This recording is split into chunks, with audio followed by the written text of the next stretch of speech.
Hello बच्चों, कैसे हो आप सब। तो आज हम लोग स्टार्ट कर रहे हैं कक्षा 10वीं गणित का चैप्टर नंबर 7। नाम है निर्देशांक ज्यामिति। तो निर्देशांक ज्यामिति से दोस्तों सबसे पहले हम क्या करेंगे, थोड़ी सी कुछ बेसिक चीजों के बारे में थोड़ा सा पढ़ेंगे, तो उसके बाद हम इसके सवालों को करेंगे।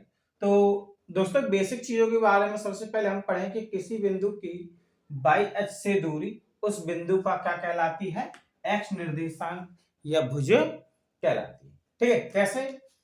अब जैसे या अभी थोड़ी देर बाद आपको बताता हूँ। नंबर 2 पॉइंट है कि किसी बिंदु की एक्स अक्ष से दूरी उस बिंदु का वाई अक्ष से निर्देशांक या कोटि कहलाती।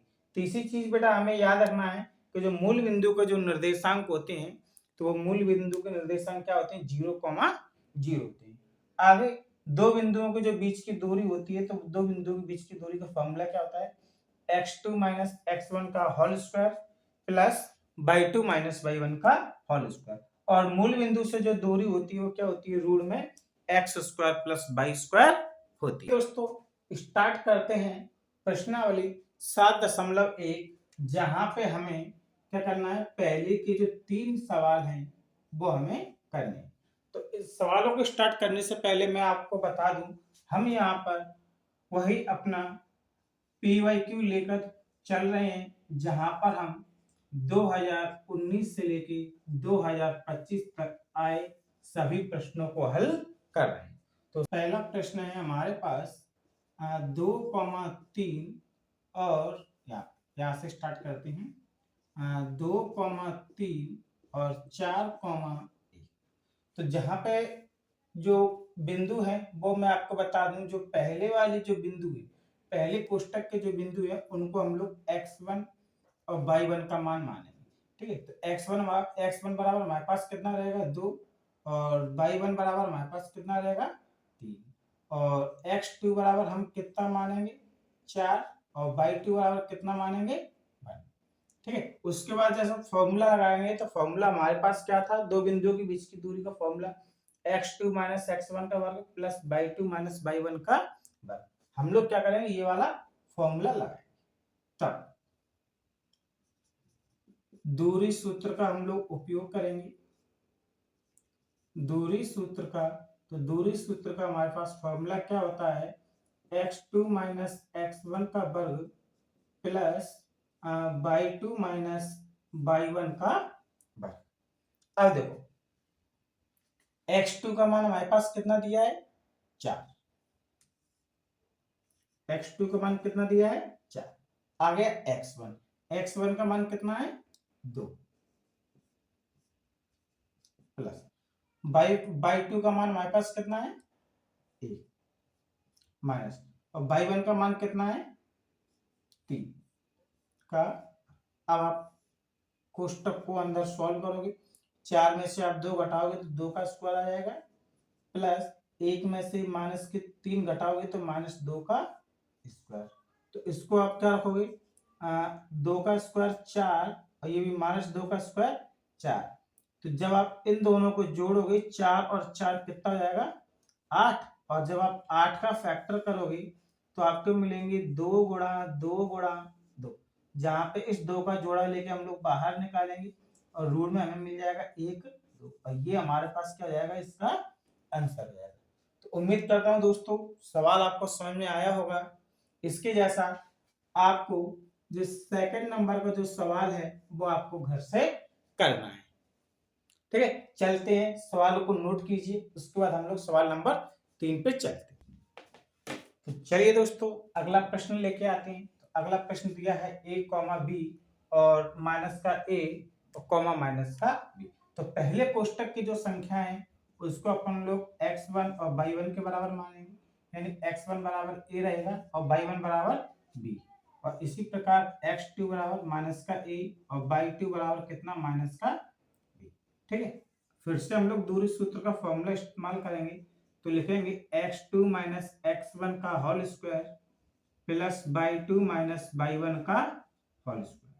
ठीक है, चलो अब आप मान रखो x2 का मान हमारे पास कितना था माइनस का a, माइनस x1 का मान कितना था a, प्लस y2 का मान कितना था माइनस का b, माइनस y1 का मान कितना था b था।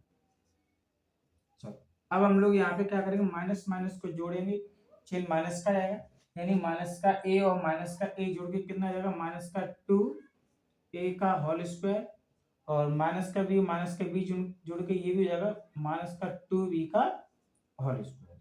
ठीक है, तो अब ये हमारे पास कितना होगा, 2 का स्क्वायर यानी 4a स्क्वायर, प्लस ये भी हो जाएगा 4b स्क्वायर। ठीक है, अब इसके बाद आप यहां से 4 को कॉमन लोगे, कोष्टक में रखोगे, a square plus b square root में, तो 4 का स्क्वायर रूट कितना होता है 2, और बाहर आ जाएगा रूट में a square plus b square, ये आपका क्या हो जाएगा, आंसर हो जाएगा।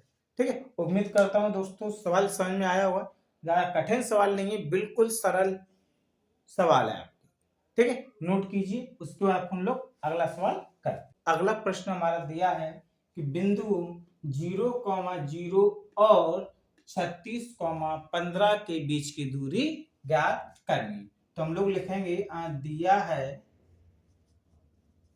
बिंदु, हमें बिंदु क्या क्या दिए गए हैं, जरा हम थोड़ा बिंदु को देखें, तो बिंदु हमें दिए गए हैं क्या क्या, 0,0 और 36,15 ये बिंदु दिए गए हैं। अब हम अगर देखें यहाँ पे x1 बराबर हमारे पास क्या रहेगा 0, और y1 बराबर भी हमारे पास क्या रहेगा 0। अगर मैं यहाँ पे देखूं x2 बराबर हमें कितना मिल रहा है 36, और y2 बराबर कितना मिलेगा 15 मिलेगा।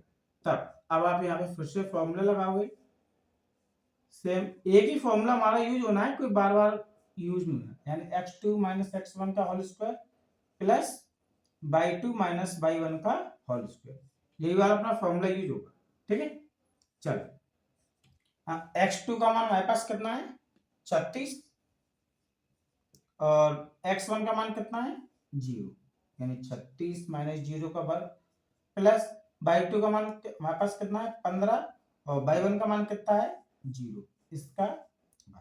हम अगर इसको करें टोटल, तो टोटल क्या होगा, 36 में से 0 जाएंगे तो 36 का वर्ग हो जाएगा, प्लस 15 में से 0 जाएंगे तो कितना जाएगा, ये 15 का वर्ग हो जाएगा। ठीक है, अब आ गया 36 का वर्ग हमारे पास कितना होता है, तो 36 का वर्ग निकालेंगे, तो 36 का वर्ग निकालने का थोड़ा सा तरीका देख लो, तरीका हम लोग कैसे निकालते हैं 36 का वर्ग।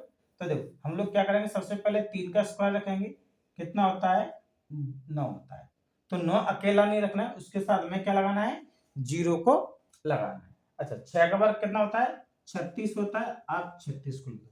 अब हमें क्या करना है, इन तीनों का आपस में मल्टीप्लाई कर देना है, यानी 36 18 और 18 दूनी 36 18 18 दूनी 36, तो पीछे से एक अंक को छोड़ के आप ये 36 को रख दोगे, तो कितना जाएगा 6, ये हो जाएगा 6 और 3 9, और 9 3 12, कितना जाएगा टोटली हमारे पास 1296 आएगा, और ये 15 में से 0 गई तो 15 का वर्ग, और 15 का वर्ग कितना जाता है 225 हो जाता है। ठीक है,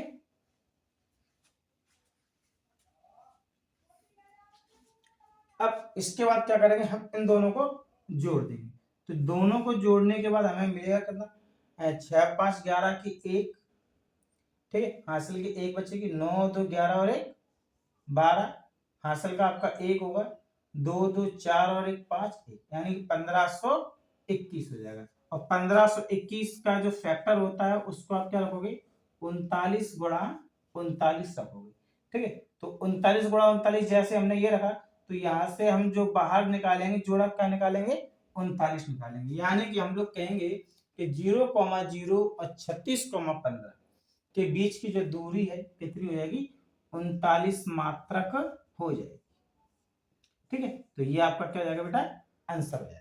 ठीक है, उम्मीद करता हूं आपको समझ में आया होगा, नोट कीजिए, इसके बाद हम लोग अपना अगला क्वेश्चन करते हैं।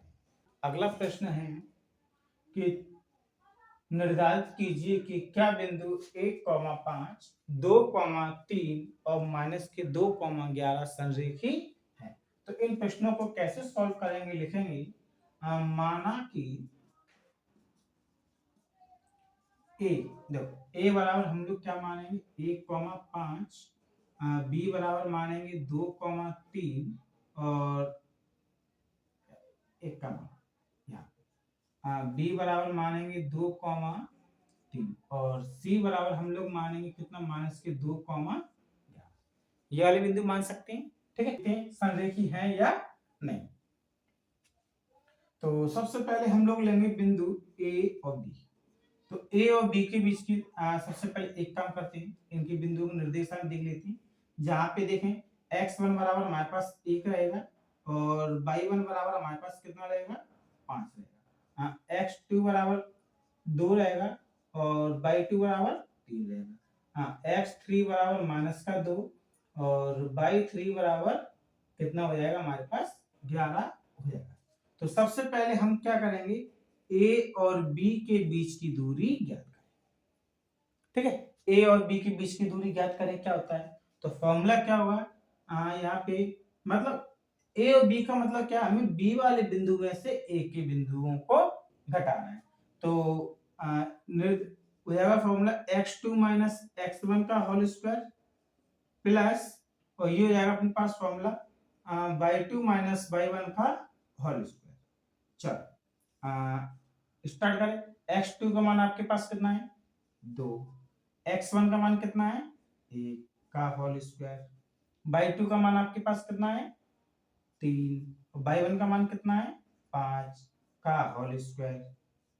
अब हम आगे बढ़े, 2 में से 1 गया तो 1 का वर्ग और 3 में से 5 गए तो -2 का वर्ग, और जब आप इसको करोगे तो ये हमारे पास कितना मिल जाएगा, देखो 1 का वर्ग तो 1 होता है और 2 का वर्ग हो जाएगा कितना 4। ठीक है, तो टोटल आपको ये कितना मिलेगा रूट में 5 मिल जाएगा। ठीक है, ये आपको कितना मिल जाएगा रूट में 5 मिल जाएगा। अब जैसे हमने ए भी निकाला वैसे अगला बिंदु हम क्या निकालेंगे, बी और सी के बीच की दूरी निकालेंगे। तो बी और सी के बीच की दूरी का फॉर्मूला क्या होगा, मतलब हमें सी में से क्या घटाना है बी को घटाना है। तो सी के निर्देशांक हमारे पास हो जाएंगे x3 और x3 में से क्या घटा देना है x2 को घटा देना है प्लस और y3 में से हमें क्या घटा देना है y2 को घटा देना है। ठीक है, चलो अब आप मान रखोगे x3 का मान हमारे पास कितना है, x3 का मान हमारे पास कितना है -2 माइनस, और x2 का मान कितना हमारे पास ये 2। चलो आगे y3 का मान हमारे पास कितना है 11 और y2 का मान हमारे पास कितना है -3। ये इसको करो सॉल्व।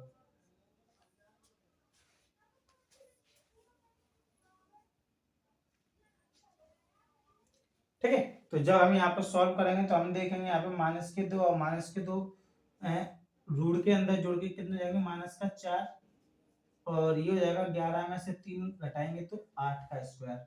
अब आप इधर आ जाओ, आज 4 का स्क्वायर कितना हो जाएगा हमारे पास 16 हो जाएगा प्लस 8 का स्क्वायर कितना हो जाएगा 64 हो जाएगा, है ना। -2 माइनस माइनस जुड़ जाएगा, चिन्ह माइनस का जाएगा, यानी -4 का स्क्वायर प्लस 11 में से 3 गई 8, 8 का स्क्वायर कितना होगा 64। और जब आप इन दोनों को जोड़ोगे तो 16 और 64 हमें कितना मिल जाएगा 80 मिल जाएगा। थोड़ी सी मिस्टेक हुई है बेटा, मिस्टेक क्या हुई है -2 के साथ साथ ये क्या -11 है, तो हम क्या यहाँ पे -11 रखेंगे। तो जब -11 होगा तो हम लोग यहाँ पे क्या करेंगे इसमें, तो ये भी अपने पास 11 किसका हो जाएगा माइनस का। अब यहाँ पे घटाने की जगह पे हम क्या करेंगे यहाँ पे जोड़े, तो -11 और -3 जोड़ के कितना हो जाएगा -14 हो जाएगा, और 14 का स्क्वायर कितना हो जाता है, इसको पहले थोड़ा सा मिटाएं। 4 का स्क्वायर कितना हो गया 16 हो गया और 14 का स्क्वायर कितना हो जाएगा 196 हो जाएगा। ठीक है, और जब आप दोनों को जोड़ोगे 196 और 16 तो रूट में हमें कितना मिलेगा 212 मिल जाएगा। ठीक है, तो ए भी निकला आया 20 निकल रहे हैं। अब क्या जब हम थोड़ा सी ए निकाल के देखें कि हमारे पास सी ए का मान क्या है, तो सी ए के मान के लिए सी ए, मतलब ए में से सी को घटाना है। तो सी ए का मान का मतलब यही तो है कि हमें ए में से क्या घटाना है, सी को घटाना है। तो जब आप ए में से सी को घटाओगे तो मिलेगा क्या, ए के निर्देशांक हमारे पास x1 है और सी का निर्देशांक क्या है x3, यानी x1 माइनस x3 का वर्ग प्लस ऐसे y1 का, अब y1 माइनस y3 का वर्ग। अब रखो मान, चलो x1 का मान हमारे पास कितना है 1 माइनस, और x3 का मान हमारे पास कितना है माइनस के 2। तो वो माइनस और ये माइनस क्या बन गए, प्लस बन गए। तो ये हो जाएगा 2 का स्क्वायर प्लस y1 का मान हमारे पास कितना है 5 और y3 का मान कितना है माइनस के 11। तो एक वो माइनस और एक फॉर्मूले की माइनस, माइनस माइनस क्या हो गई प्लस हो गई 11 का वर्ग। ठीक है, तो जब आप यहाँ पे करोगे तो ये क्या मिलेगा 2 और 1 3 का वर्ग मिल जाएगा और ये मिल जाएगा कितना 16 का वर्ग। अब देखो जब आप यहाँ पे ये करोगे तो ये जाएगा 3 का स्क्वायर कितना 9 और 16 का स्क्वायर कितना जाएगा 256। ठीक है, और जब आप दोनों को जोड़ोगे तो रूट में कितना मिल जाएगा 265 मिल जाएगा। अब जब हम अगर संरेखी बिंदु देखें तो संरेखी बिंदु में हमें देखना पड़ेगा कि क्या संरेखी बिंदु में हमारे पास जो सी ए है वो a B plus B c के योग के बराबर आ रहा है या नहीं आ रहा है। तो सी ए का योग कितना आया था 265 और इसका योग कितना है, तो मतलब मैं अगर जोड़ूं तो 212 और 5 इसके बराबर नहीं हो पाएगा। तो मैं यहाँ पे क्या लिख दूंगा C A is not equal to A B plus B C, अतः बिंदु संरेखी नहीं, अतः बिंदु संरेखी नहीं है। उम्मीद करता हूं दोस्तों वीडियो आपको पसंद आया होगा। आज के लिए हम लोग बस 3 सवाल जो आपके पेपर की दृष्टि से काफी इंपॉर्टेंट क्वेश्चन है, इसके बाद अगले वीडियो में हम आगे और सवाल लेके आएंगे। तब तक के लिए नमस्कार। और वीडियो पसंद आया हो तो चैनल को लाइक शेयर सब्सक्राइब जरूर कीजिए।